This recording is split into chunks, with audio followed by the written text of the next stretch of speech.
KBC में करोड़पति पति। सूरज के जीवन का एक ही फंडा था कि मेहनत तो गधा भी करता है, घर बैठे जो कमाए समझदार वही होता है। इसीलिए उसने कभी नौकरी ही नहीं ढूंढी। इस बात से हालांकि उसकी पत्नी शिखा बिल्कुल भी अग्री नहीं करती थी, पर फिर भी सूरज को समझाना बेकार था। टीवी में कैसे बनोगे करोड़पति का ऐड देखकर उसे लगा कि बस अब तो घर बैठे ही वो करोड़पति बन सकता है, और उसके पीछे उसने अपने सारे सोर्सेस एक्टिव कर दिए। 2 हफ्ते में उसके कलीग के साले के पड़ोसी के बेटे का सोर्स निकलता है जो कि उसे शो में पहुंचा सकता है, और सूरज उससे मिलने चला जाता है। अच्छा, तो हमें मुकेश जी बता रहे थे कि आप हमें शो में पहुंचा सकते हैं। हाँ, उसमें कोई तकलीफ नहीं है। मैं कल अगर कोशिश करूँ तो इसी महीने में आपका नंबर आ जाएगा। अरे ये तो बहुत बढ़िया हो गया। अच्छा, वो सिलेबस और क्वेश्चन पेपर का कोई जुगाड़ है क्या? उसका तो कोई जुगाड़ नहीं है। तो वो वाकई में कुछ भी पूछ सकते हैं? हाँ, वो तो बच्चन जी पर है, जो पढ़ते हैं वो पूछ लेते हैं। पहली कोशिश फेल होने पर अब सूरज के सामने एक बहुत बड़ा सवाल था कि आखिर जवाब कहाँ से लाए। तब शिखा ने एक सजेशन दिया, क्यों ना सूरज अपने चचेरे भाई सुमित से मदद मांगे, जो कि यूपीएससी की तैयारी कर रहा था। हालांकि इतनी मेहनत करना सूरज को समझ में नहीं आता था, पर कोई और रास्ता ना मिलने पर वो आखिर सुमित से बात करता है। अरे सुमित, हमारा कैसे बनोगे करोड़पति के लिए सिलेक्शन होने वाला है। तुम हमें थोड़े चिट बनाने में मदद करोगे क्या? अरे भैया, चिट बनाए तो सालों हो गए, उसमें हमारा एक्सपर्टीज नहीं है, बल्कि आप बोलो तो हम आपकी पढ़ने में ज़रूर मदद कर सकते हैं। हट, कैसी अनाप शराब बातें कर रहा है तू। सूरज ने सुमित को मना तो कर दिया था, पर तैयारी करने के सिवाय कोई चारा उसे दिख भी नहीं रहा था। खासकर जब 12 के पेपर लीक करने के एक्सपर्ट शुक्ला जो भी हाथ जोड़ लेते हैं। आखिर सूरज को सुमित के पास जाना ही पड़ा, और उसने सुमित और शिखा से वादा किया कि वो बहुत मेहनत करेगा।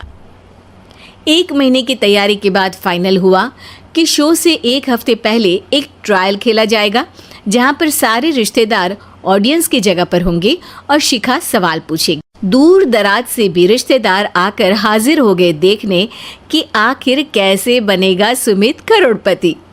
सब कुछ सेट था, और इतने में सूरज आकर अपना स्पीच देता है।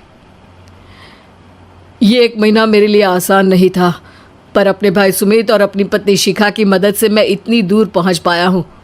मेरे मम्मी पापा के आशीर्वाद ने भी बहुत साथ दिया है मेरा। मैं उम्मीद करता हूं कि आज के शो में आप लोगों को बहुत मज़ा आएगा। साक्षी पहला सवाल पूछती है और पूरे कमरे में सन्नाटा छा जाता है। इंडिया में कितने स्टेट्स हैं? 3, सॉलिड, लिक्विड और गैस। अरे रुकिए, तो ऑप्शंस तो देने दीजिए। इतने में 5वीं कक्षा का चिंटू बोल उठता है। अरे क्या मामा, आप तो पहले सवाल पर ही आउट हो गए। अरे बेटा, पहला सवाल तो ट्रायल होता है ना। अरे तुम अब देखना। देखने जैसी बात तो थी ही। सूरज को इतना शांत किसी ने नहीं देखा था। कभी कभी तो लगता था मानो सूरज आंख खोलकर ही सो गया हो। मामा जल्दी करो प्लीज, कल सुबह पनवेल भी तो निकलना है। अरे हट, कंसंट्रेट करने दे मुझे। 3 सवाल में 3 लाइफलाइन खत्म हो चुकी थी, और अब चौथे सवाल पर भी सूरज का मौन नहीं टूटा। पर सूरज अभी भी हार मानने को तैयार नहीं था। उधर हर कोई सूरज को छोड़ सुमित को देख रहे थे।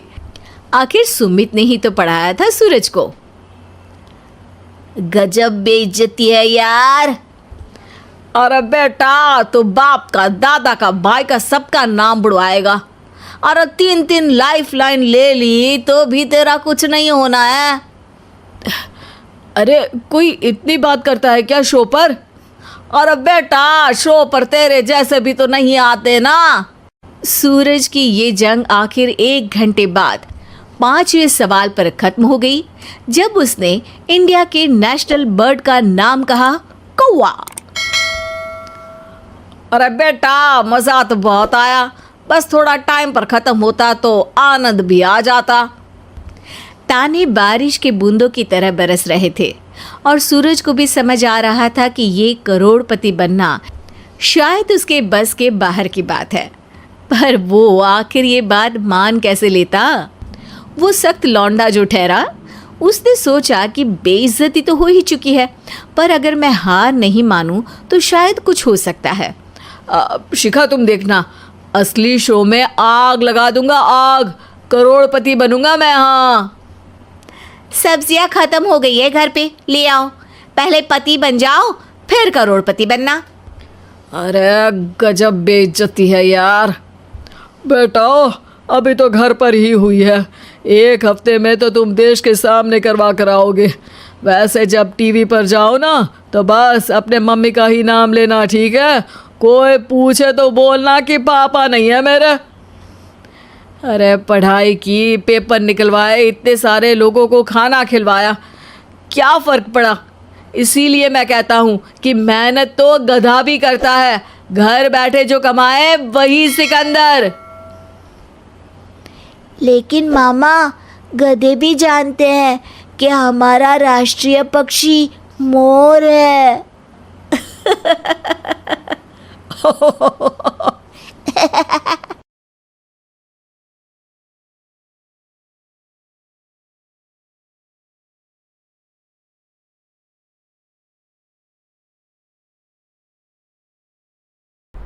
उम्मीद है कि आपको हमारी ये कहानी पसंद आई होगी।